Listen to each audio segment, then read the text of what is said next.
Next up, hit the floor. Lost him. Don't even talk about him.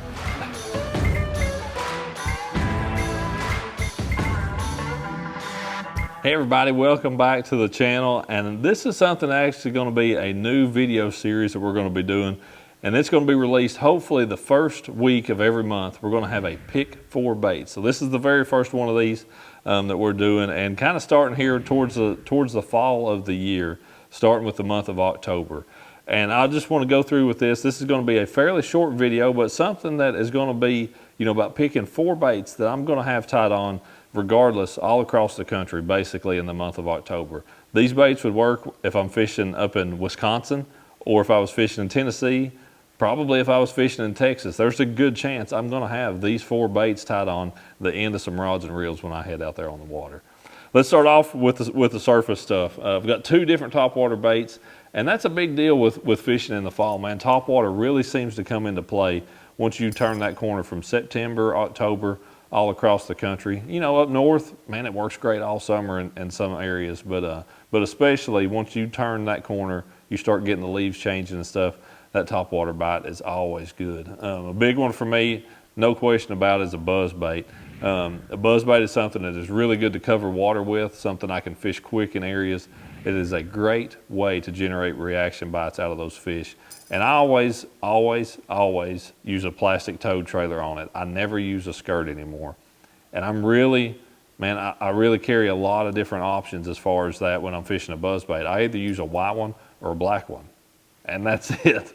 It's one of those 2 colors. If I know those fish are feeding on shad really heavy and the water's dirty, that's when I'm going to go with a white buzz bait. If that water is really clear, feeding on shad or not, I don't really care so much. But if it's clear water, I'm probably going to go with a black one. And more times than not, if I'm using a black bait, I'm going to use a black blade on that buzz bait as well. I just don't want quite as much flash if I'm going that route. So don't make it too hard with a buzz bait, man. White one or black one, they're both going to work throughout the fall. Just depending on water clarity is my single biggest factor as to why I choose one color over the other.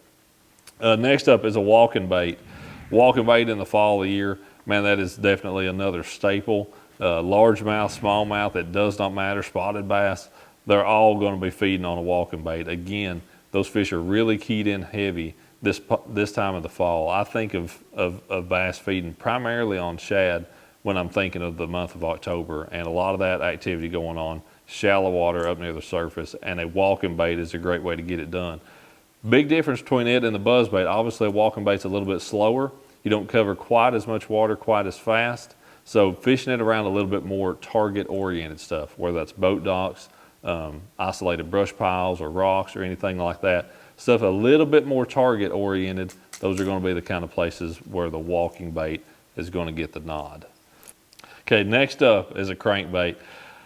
Since I'm only able to pick 4 baits in this deal, it was really hard because I could pick out 4 different crankbaits, honestly, for the month of October and have no trouble doing it. But if I had to pick just one, I'm going to go with that Rapala DT4. And again, shad color, this is the penguin color, one of my all-time favorite, especially off-colored water colors in that DT4.